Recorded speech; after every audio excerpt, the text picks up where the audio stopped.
Welcome back to A Clock in the Journal. Tonight, we step into a dim London lodging house where whispered suspicions grow heavier than the shadows on the wall. A stranger's absence, a broken clue, and a mystery that seems far darker than it truly is. But Father Brown knows that sometimes the greatest secrets hide in the simplest of things. This is the absence of Mr. Glass. The consulting rooms of Dr. Orion Hood, the eminent criminologist and specialist in certain moral disorders, lay along the seafront at Scarborough, in a series of very large and well-lighted French windows, which showed the North Sea like one endless outer wall of blue-green marble. In such a place the sea had something of the monotony of a blue-green dado, for the chambers themselves were ruled throughout by a terrible tidiness, not unlike the terrible tidiness of the sea. It must not be supposed that Dr. Hood's apartments excluded luxury, or even poetry. These things were there, in their place, but one felt that they were never allowed out of their place. Luxury was there. There stood upon a special table 8 or 10 boxes of the best cigars, but they were built upon a plan so that the strongest were always nearest the wall and the mildest nearest the window. A tantalus containing 3 kinds of spirit, all of a liqueur excellence, stood always on this table of luxury. But the fanciful have asserted that the whiskey, brandy, and rum seemed always to stand at the same level. Poetry was there. The left-hand corner of the room was lined with as complete a set of English classics as the right hand could show of English and foreign physiologists. But if one took a volume of Chaucer or Shelley from that rank, its absence irritated the mind like a gap in a man's front teeth. One could not say the books were never read. Probably they were, but there was a sense of their being chained to their places, like the Bibles in the old churches. Dr. Hood treated his private bookshelf as if it were a public library.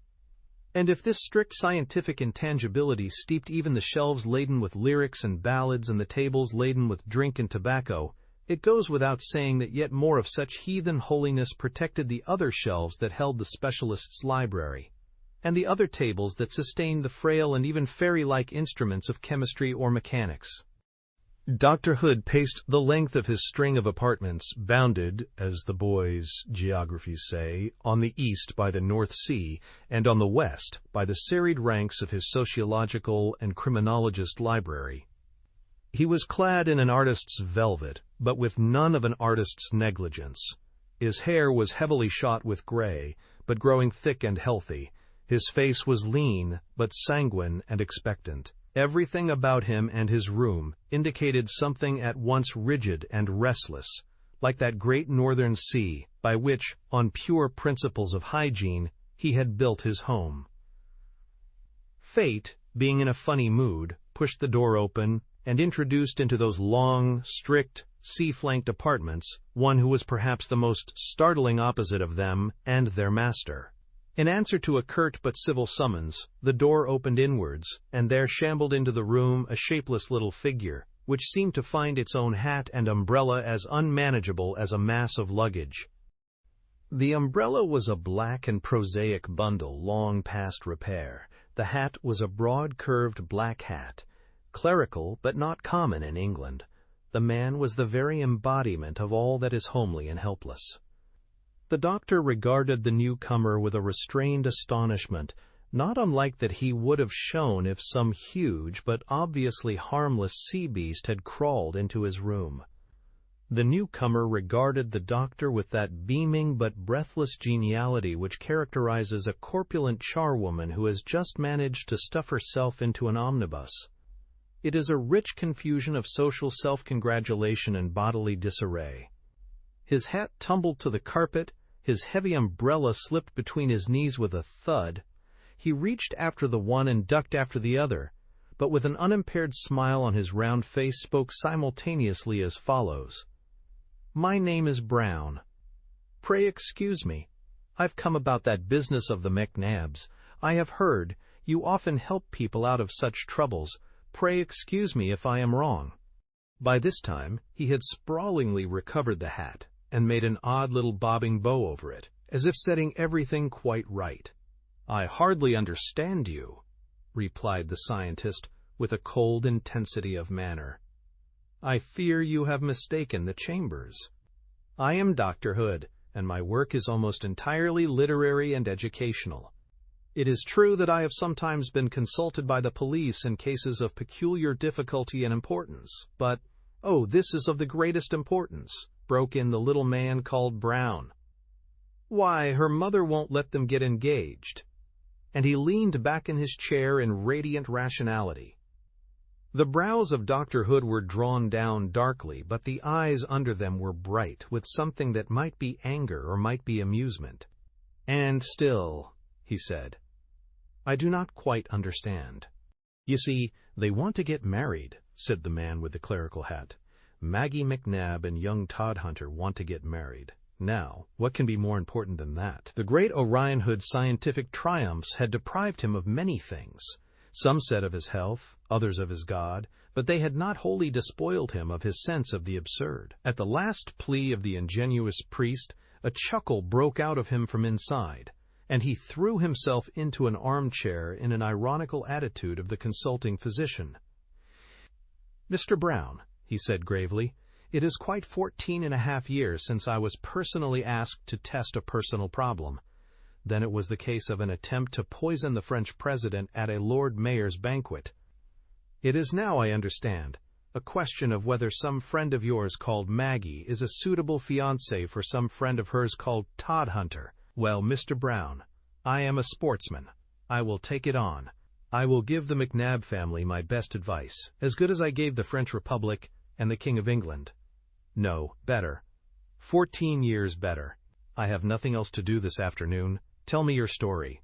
The little clergyman called Brown thanked him with unquestionable warmth, but still with a queer kind of simplicity. It was rather as if he were thanking a stranger in a smoking room for some trouble in passing the matches, than as if he were, as he was, practically thanking the curator of Kew Gardens for coming with him into a field to find a four-leaved clover. With scarcely a semicolon after his hearty thanks, the little man began his recital. "I told you my name was Brown. Well, that's the fact, and I'm the priest of the little Catholic church I dare say you've seen beyond those straggly streets, where the town ends towards the north.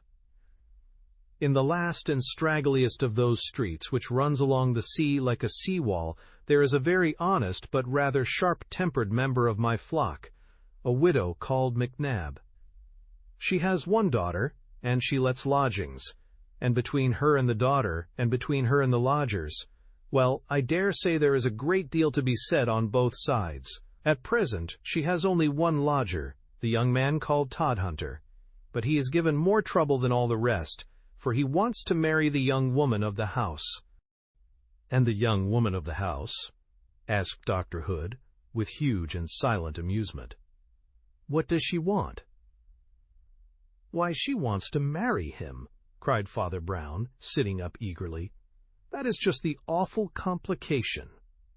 "It is indeed a hideous enigma," said Dr. Hood. "This young James Todhunter," continued the cleric, "is a very decent man so far as I know, but then nobody knows very much. He is a bright, brownish little fellow, agile like a monkey, clean-shaven like an actor, and obliging like a born courtier. He seems to have quite a pocketful of money, but nobody knows what his trade is. Mrs. McNabb, therefore, being of a pessimistic turn, is quite sure it is something dreadful, and probably connected with dynamite. The dynamite must be of a shy and noiseless sort, for the poor fellow only shuts himself up for several hours of the day and studies something behind a locked door. He declares his privacy is temporary and justified, and promises to explain before the wedding. That is all that anyone knows for certain, but Mrs. McNabb will tell you a great deal more than even she is certain of. You know how the tales grow like grass on such a patch of ignorance as that. There are tales of two voices heard talking in the room, though, when the door is opened, Todhunter is always found alone. There are tales of a mysterious tall man in a silk hat, who once came out of the sea mists, and apparently out of the sea, stepping softly across the sandy fields and through the small back garden at twilight, till he was heard talking to the lodger at his open window. The colloquy seemed to end in a quarrel.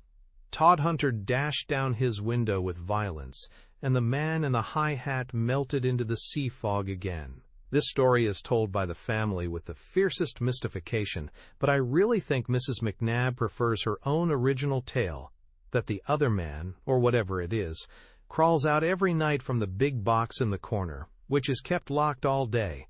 You see, therefore, how this sealed door of Todhunter's is treated as the gate of all the fancies and monstrosities of the 1001 Nights.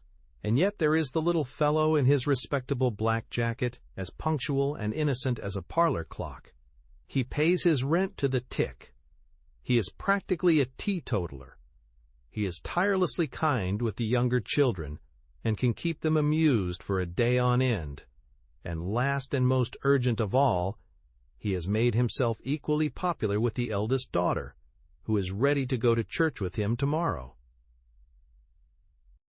A man warmly concerned with any large theories has always a relish for applying them to any triviality.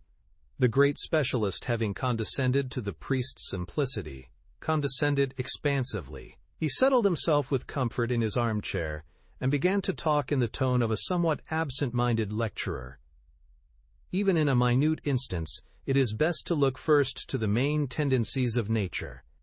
A particular flower may not be dead in early winter, but the flowers are dying. A particular pebble may never be wetted with the tide, but the tide is coming in. To the scientific eye, all human history is a series of collective movements, destructions or migrations, like the massacre of flies in winter or the return of birds in spring. Now, the root fact in all history is race. Race produces religion. Race produces legal and ethical wars. There is no stronger case than that of the wild, unworldly, and perishing stock which we commonly call the Celts, of whom your friends the McNabbs are specimens. Small, swarthy, and of this dreamy and drifting blood, they accept easily the superstitious explanation of any incidents, just as they still accept, you will excuse me for saying, that superstitious explanation of all incidents which you and your church represent. It is not remarkable that such people, with the sea moaning behind them and the church, excuse me again, droning in front of them, should put fantastic features into what are probably plain events. You, with your small parochial responsibilities, see only this particular Mrs. McNabb, terrified with this particular tale of two voices and a tall man out of the sea. But the man with the scientific imagination sees, as it were, the whole clans of McNabbs scattered over the whole world, in its ultimate average as uniform as a tribe of birds. He sees thousands of Mrs. McNabbs in thousands of houses, dropping their little drop of morbidity in the teacups of their friends. He sees, before the scientist could conclude his sentence, another and more impatient summons sounded from without. Someone with swishing skirts was marshaled hurriedly down the corridor, and the door opened on a young girl, decently dressed, but disordered, and red-hot with haste. She had sea-blown blonde hair, and would have been entirely beautiful if her cheekbones had not been, in the Scotch manner, a little high in relief as well as in color. Her apology was almost as abrupt as a command. "I'm sorry to interrupt you, sir," she said, "but I had to follow Father Brown at once. It's nothing less than life or death." Father Brown began to get to his feet in some disorder. "Why, what has happened, Maggie?" he said. "James has been murdered, for all I can make out," answered the girl, still breathing hard from her rush. "That man Glass has been with him again. I heard them talking through the door quite plain. Two separate voices, for James speaks low, with a burr, and the other voice was high and quavery." "That man Glass?" repeated the priest in some perplexity. "I know his name is Glass," answered the girl in great impatience. "I heard it through the door. They were quarreling, about money, I think, for I heard James say again and again, 'That's right, Mr. Glass,' or, 'No, Mr. Glass,' and then, 2 or 3, 'Mr. Glass, but we're talking too much. You must come at once, and there may be time yet.'" "But time for what?" asked Dr. Hood. who had been studying the young lady with marked interest. "What is there about Mr. Glass and his money troubles that should impel such urgency?" "I tried to break down the door and couldn't," answered the girl shortly. "Then I ran to the backyard and managed to climb onto the windowsill that looks into the room. It was all dim and seemed to be empty, but I swear I saw James lying huddled up in a corner as if he were drugged or strangled." "This is very serious," said Father Brown, gathering his errant hat and umbrella and standing up. "In point of fact, I was just putting your case before this gentleman, and his view has been largely altered," said the scientist gravely. "I do not think this young lady is so Celtic as I had supposed. As I have nothing else to do, I will put on my hat and stroll downtown with you." In a few minutes, all three were approaching the dreary tail of the McNabb street, the girl with the stern and breathless stride of the mountaineer, the criminologist with a lounging grace which was not without a certain leopard-like swiftness, and the priest at an energetic trot entirely devoid of distinction. The aspect of this edge of the town was not entirely without justification for the doctor's hints about desolate moods and environments. The scattered houses stood farther and farther apart in a broken string along the seashore. The afternoon was closing with a premature and partly lurid twilight. The sea was of an inky purple and murmuring ominously. In the scrappy back garden of the McNabbs, which ran down towards the sand, two black, barren-looking trees stood up like demon hands held up in astonishment, and as Mrs. McNabb ran down the street to meet them with lean hands similarly spread, and her fierce face in shadow, she was a little like a demon herself. The doctor and the priest made scant reply to her shrill reiterations of her daughter's story, with more disturbing details of her own, to the divided vows of vengeance against Mr. Glass for murdering, and against Mr. Todhunter for being murdered, or against the latter for having dared to want to marry her daughter, and for not having lived to do it. They passed through the narrow passage in the front of the house until they came to the lodger's door at the back, and there Dr. Hood, with the trick of an old detective, put his shoulder sharply to the panel and burst in the door. It opened on a scene of silent catastrophe. No one seeing it, even for a flash, could doubt that the room had been the theater of some thrilling collision between two, or perhaps more, persons. Playing cards lay littered across the table or fluttered about the floor as if a game had been interrupted. 2 wine-glasses stood ready for wine on a side table, but a third lay smashed in a star of crystal upon the carpet. A few feet from it lay what looked like a long knife or short sword, straight, but with an ornamental and pictured handle. Its dull blade just caught a gray glint from the dreary window behind, which showed the black trees against the leaden level of the sea. Towards the opposite corner of the room was rolled a gentleman's silk top hat, as if it had just been knocked off his head, so much so indeed that one almost looked to see it still rolling. And in the corner behind it, thrown like a sack of potatoes but corded like a railway trunk, lay Mr. James Todhunter, with a scarf across his mouth and 6 or 7 ropes knotted round his elbows and ankles. His brown eyes were alive and shifted alertly. Dr. Orion Hood paused for one instant on the doormat and drank in the whole scene of voiceless violence. Then he stepped swiftly across the carpet, picked up the tall silk hat, and gravely put it upon the head of the yet pinioned Todhunter. It was so much too large for him that it almost slipped down onto his shoulders. "Mr. Glass's hat," said the doctor, returning with it and peering into the inside with a pocket lens. "How to explain the absence of Mr. Glass and the presence of Mr. Glass's hat? For Mr. Glass is not a careless man with his clothes. That hat is of a stylish shape and systematically brushed and burnished, though not very new. An old dandy, I should think." "But good heavens!" called out Miss McNabb. "Aren't you going to untie the man first? I say old with intention, though not with certainty," continued the expositor. "My reason for it might seem a little far-fetched. The hair of human beings falls out in very varying degrees, but almost always falls out slightly, and with the lens I should see the tiny hairs in a hat recently worn. It has none, which leads me to guess that Mr. Glass is bald. Now when this is taken, with the high-pitched and querulous voice which Miss McNab described so vividly, patience, my dear lady, patience. When we take the hairless head together with the tone common in senile anger, I should think we may deduce some advance in years.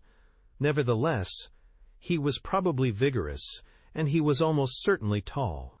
I might rely in some degree on the story of his previous appearance at the window, as a tall man in a silk hat, but I think I have more exact indication. This wine-glass has been smashed all over the place, but one of its splinters lies on the high bracket beside the mantelpiece. No such fragment could have fallen there if the vessel had been smashed in the hand of a comparatively short man like Mr. Todhunter.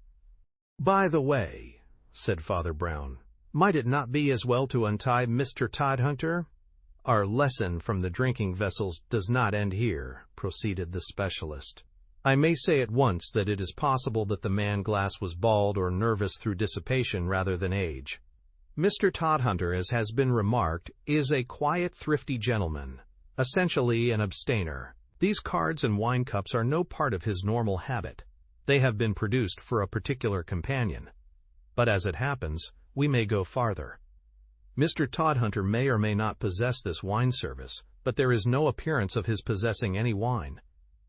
What, then, were these vessels to contain?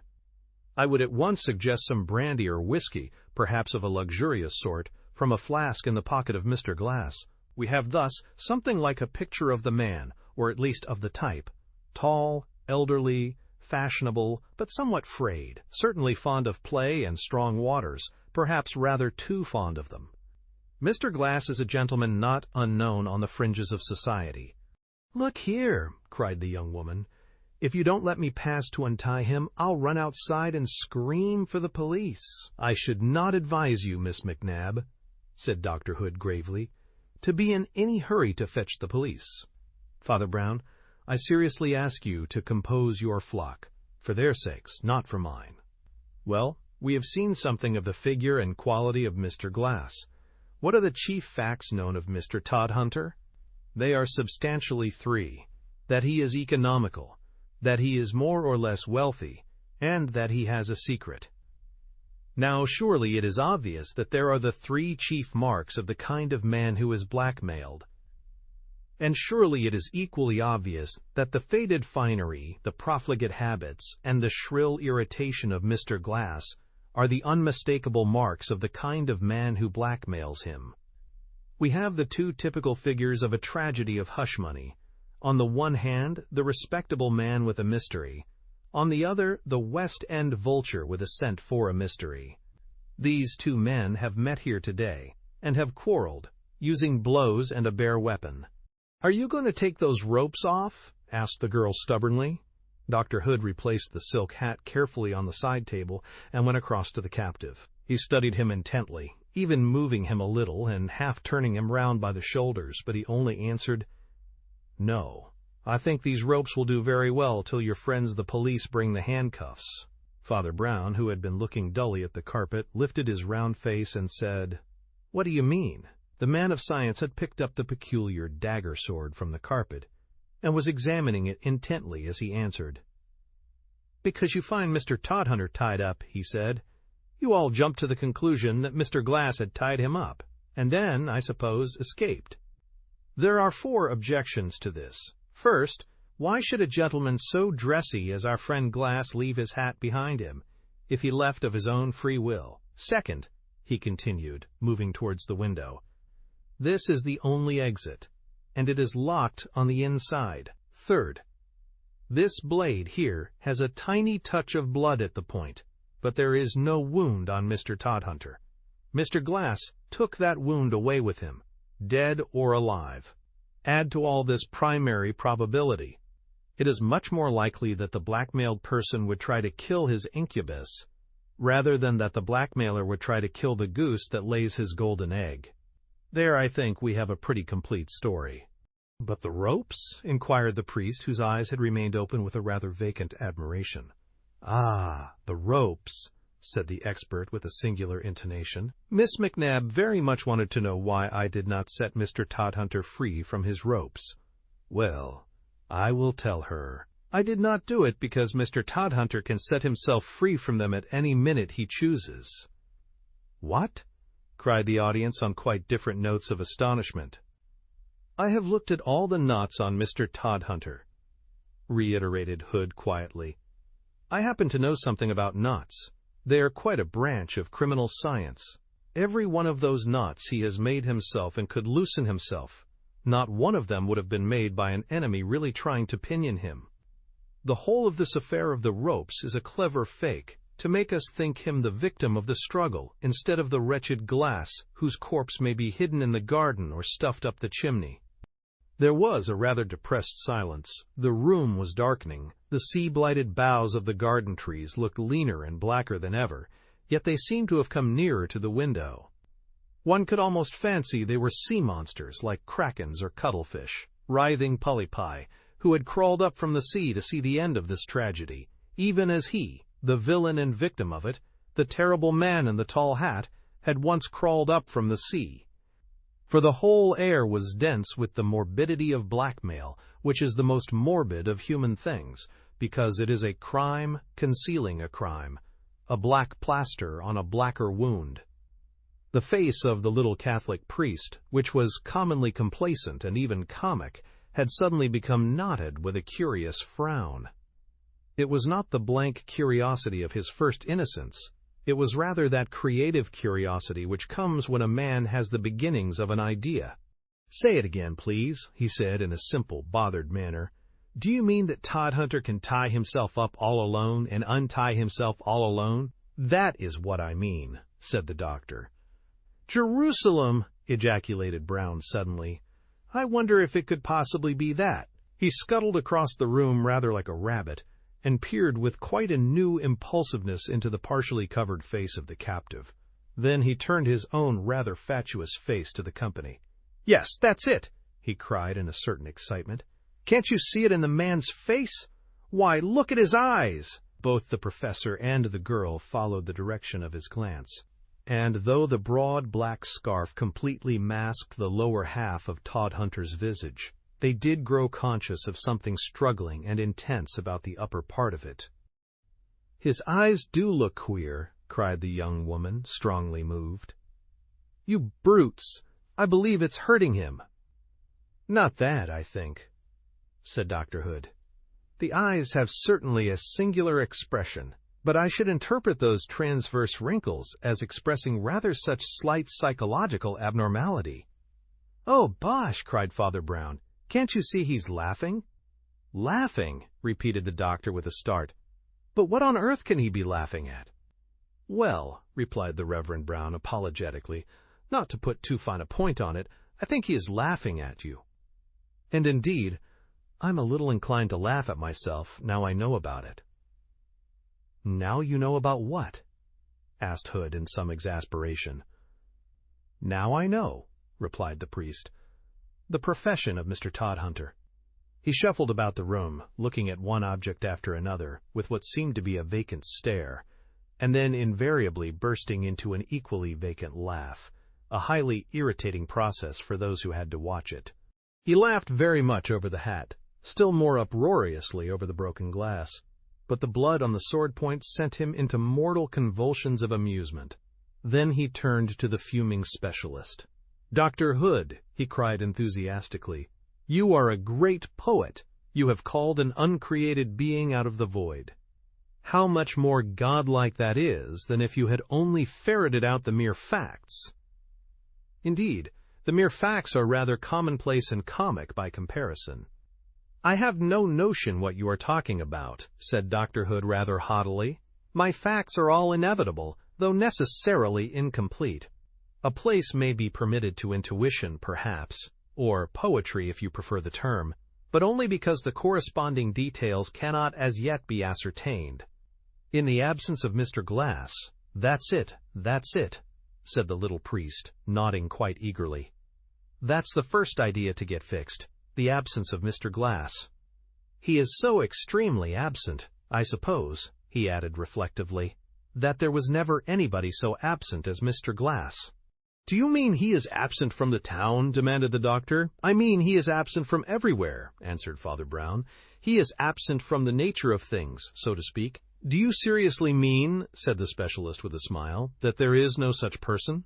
The priest made a sign of assent. "It does seem a pity," he said. Orion Hood broke into a contemptuous laugh.